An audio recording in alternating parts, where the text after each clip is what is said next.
In this screencast, we will learn what exactly is network access protection, its methods of implementations, and how to set up a DHCP enforcement of NAP. So, you might now be wondering what network access protection is all about. Let me give you a brief introduction to network access protection. Network access protection is a feature that evaluates the health of a client computer against a set of corporate policies and grants it a level of access to the internal network depending upon its health. It is implemented through the Network Policy Server, which is a component of the Network Policy and Access Services Server role in Windows Server 2008 and Windows Server 2008 R2. So, what are the various methods in which NAP can be implemented? NAP can be implemented using the four methods listed below. The first one is IPsec, second one 802.1x, the third one VPN, and the fourth one DHCP. For the purpose of this demonstration, I'll show you the DHCP implementation of NAP. Okay, so let me tell you how this works. What happens in this type of implementation is that only those clients that are certified as healthy by the Network Policy Server receive valid IP addresses from the DHCP server.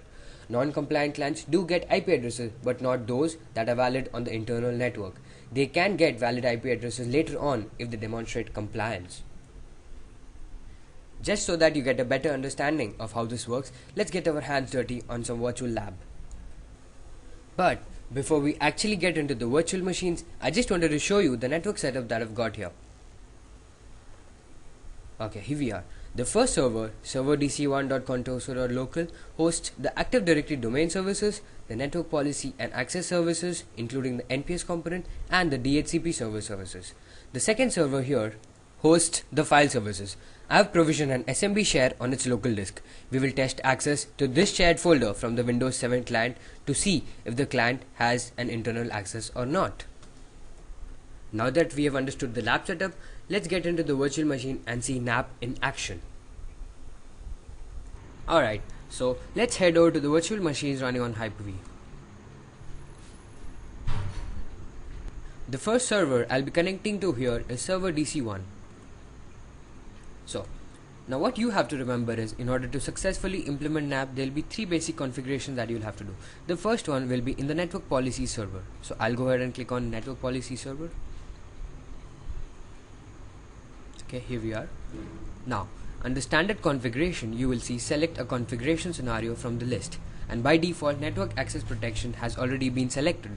So I'll leave it as it is, and corresponding to that selection below, there will be a configure NAP link. I'll go ahead and click on that link. Now you can see a configure NAP wizard comes up on the screen. The first page asks you for a network connection method. Network connection method is nothing but the type of implementation that you wish to implement. So I'll click on the arrow below and select the DHCP implementation. I'll go ahead and click next. The second screen asks you for the Radius clients. Radius clients are nothing but those servers which are actually going to implement NAP. In this case, because we are having a DHCP implementation, DHCP server will be the Radius client in this case. So I'll add the DHCP server here. DHCP server 1, server DC1. I'll click on OK to add it, and OK once again. Now you can see that server DC1 has been added as a DHCP Radius client in this list. Now I'll click next. The third screen comes up, asks you for the DHCP scopes. What this asks you is, in case you are running multiple scopes on the DHCP server, do you wish NAP to be implemented only for one DHCP scopes or for all DHCP scopes? Now if I leave the screen blank, NAP by default will be implemented on all the scopes. So I'll just click next. Now, similar to the previous screen, this screen asks you if you want to implement NAP only to specific machines or all. I'll just leave this blank so that it is implemented on all machines. I click next. Now, this page allows you to add a group of remediation servers. Remediation servers are nothing but those servers which actually help the non-compliant client to gain compliance. So here I'll just add a new group. Name it RSG. Add a server to the remediation server group, namely, let's say remediation server 1, and an IP of 192.168.0. Let's say 25. Click on OK. OK. Now I'm going to click next.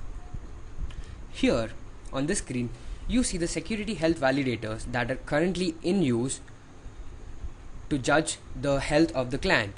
By default, there's only one that is available, that is the Windows Security Health Validator. And below that, there's this real cool feature, enable auto remediation of clients. What this does is, in case that the client is non-compliant, but only a basic change of settings can actually get it compliant, this will automatically take care of it. Okay, so now, and under this options, network access for NAP ineligible clients, I'll just leave it as it is and click on next. Now this gives you a brief summary of what you've just set up. I'll click on finish to make the policy active. Finish. Okay, this policy is active. Now let's get back to the Hyper-V server now. The second set of configuration changes that we will be making will be on the DHCP server. Now, because I have the DHCP and the network policy and access services roles on the same server, that is server DC1, I'll head back to the same machine. But in case you have a different machine that's hosting the DHCP services, that will be where you'll have to go to make these changes. Now let me go to the DHCP console. Here we are. Maximize it. Let me just expand this so that you can see whatever is written on the screen. Expand this, right click on IPv4, go to its properties, and in the properties you'll see a network access protection tab. I'll click on the tab. Now here, before we click on enable on all scopes, you'll see a setting that's down below, DHCP server behavior when NPS is unavailable. When NPS is unavailable, we will restrict access. Now I'll click on enable on all scopes. It'll give me a little warning. I'll go ahead and click on yes and OK. Now my NAP is enabled on DHCP. Now the last setting that will be there will be a little basic setting on the domain controller, that is changing the group policy. The third set of configuration changes that we will be making will be on the domain controller. Now my domain controller is again server DC1. I know you must be wondering why do I even have the machines running back there, but we will head over to them shortly. But for now, let's go ahead to the domain controller. Now I'll go to the group policy management. Here it is. Now under the group policy management, the domain that you have running, I have contoso.local. Select default domain policy, right click and click on edit. Now I'll maximize this. Now under computer configuration, under policies, under Windows settings, under security settings, you will see network access protection. I'll go ahead and expand that. I'll expand NAP client configuration and click on enforcement clients. Here the first option will be DHCP quarantine enforcement client. I'll have to enable this. Enable, apply and OK. The second settings will be here, system services. Under system services, I'll have to select network access protection agent. Where is it? Okay, here it is. I'll make this service start automatically on startup. Click on apply, click on OK.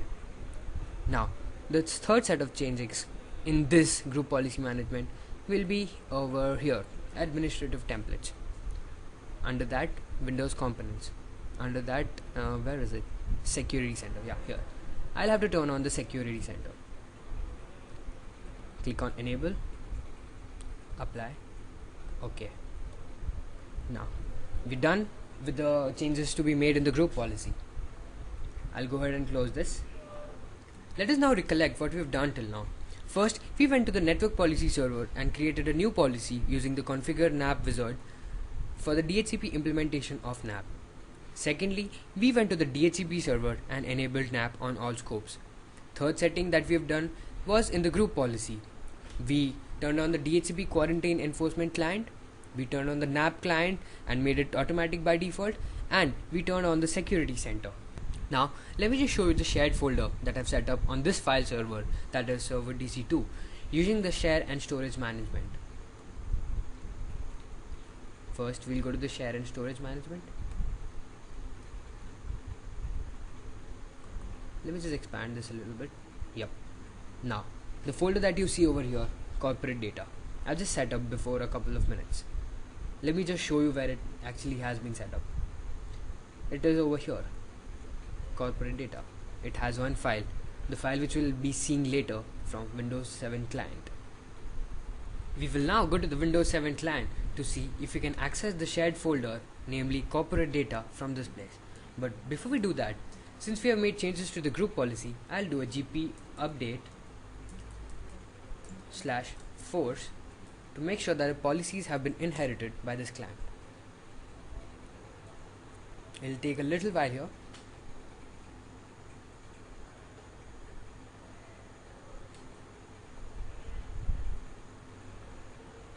Okay, it says that the policy updation has been completed. Now I'll just do a ipconfig /renew.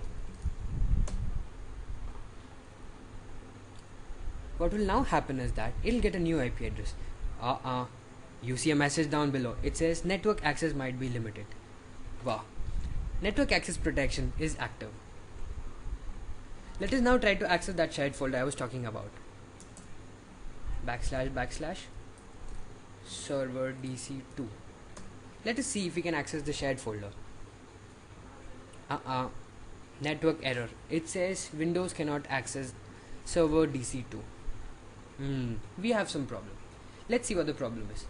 But to see what the problem is, we'll have to head back to our network policy server, which is over here in server dc1 under network policy server.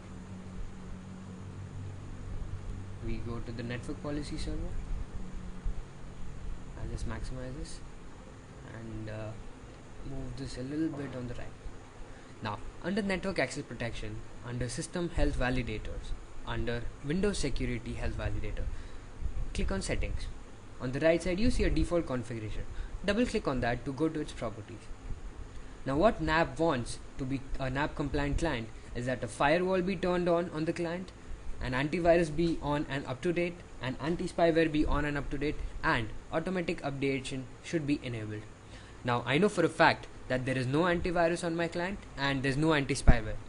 So what you'll actually have to do is install an anti-spyware and an antivirus on that client to make it compliant.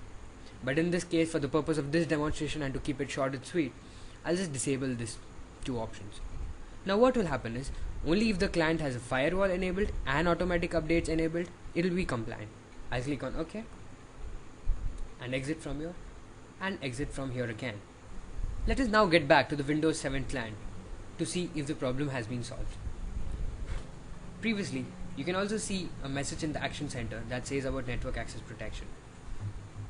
It says the computer doesn't meet security standards defined by your network administrator.